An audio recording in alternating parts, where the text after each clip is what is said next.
سر کسی شخص کو آپ قرآن و حدیث سے حوالہ دکھائیں، وہ پھر اس بات کی تحقیق کرے اور پھر حق بات تک پہنچ جائے، لیکن پھر بھی کہے میں نہیں جانتا، میں نہیں مانتا۔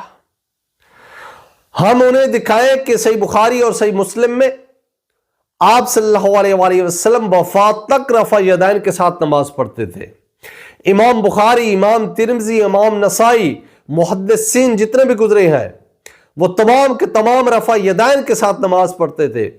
تو پھر یہ کہے میں نہیں مانتا، میں نہیں جانتا۔ ہم کہیں کہ قرآن میں ذکر آیا ہے کہ دودھ چھڑانے کی عمر 2 سال ہے، اور تمہارے امام ابو حنیفہ کہیں کہ دودھ چھڑانے کی عمر 2.5 سال ہے، تو تم کہتے ہو کہ میں نہیں مانتا، میں نہیں جانتا۔ ہم کہتے ہیں کہ آپ صلی اللہ علیہ وآلہ وسلم اگر بھول کر بھی 4 رکعت نماز کی جگہ 2 رکعت نماز پڑھا دے، پھر اس کے بعد گفتگو بھی کر لے،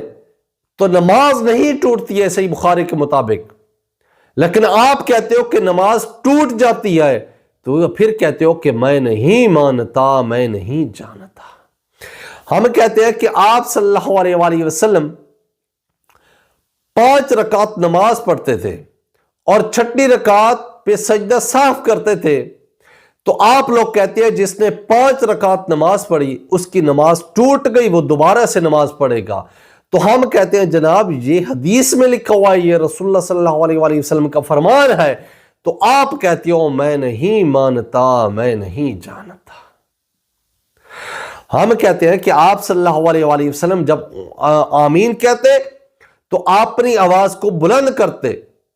امام ہوتے آپ صلی اللہ علیہ وآلہ وسلم اپنی آواز کو بلند کرتے اور آمین کہتے، صحابہ بھی بلند آواز سے آمین کہتے، تو آپ کہتے ہو کہ نہیں جناب امام ابو حنیفہ نے کہا ہے کہ آمین آہستہ آواز سے کہنی ہے، تو پھر کہتے ہو کہ میں نہیں مانتا، میں نہیں جانتا۔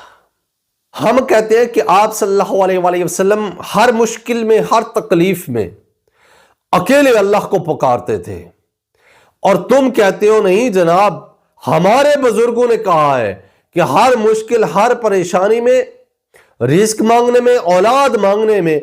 قبروں سے مانگنا ہے۔ تو ہم کہتے ہیں یہ قرآن کے خلاف ہے، اور تم تحقیق کر کے حق بات بھی جان لیتے ہو، پھر بھی کہتے ہو کہ میں نہیں مانتا، میں نہیں جانتا۔ ہم کہتے ہیں کہ تمہارے غوث اعظم جو ہیں شیخ عبد القادر جیلانی، وہ بھی رفع یدین کے ساتھ نماز پڑھتے تھے، غنیۃ الطالبین میں آئے،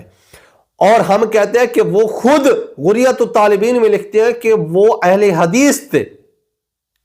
تم کہتے ہو نہیں جناب وہ حنبلی تھے۔ ہم آپ کو کتابیں کھول کھول کر دکھاتے ہیں اور آپ حق بھی جان جاتے ہو، لیکن پھر بھی کہتے ہو میں نہیں مانتا، میں نہیں جانتا۔ تو پھر اس لیے اللہ تعالی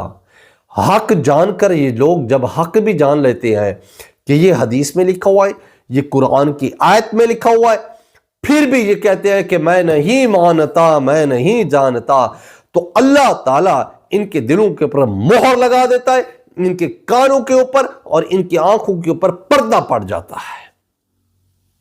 آج کے دور کی مثال آج کے دور میں ہی ہم نے دیکھی۔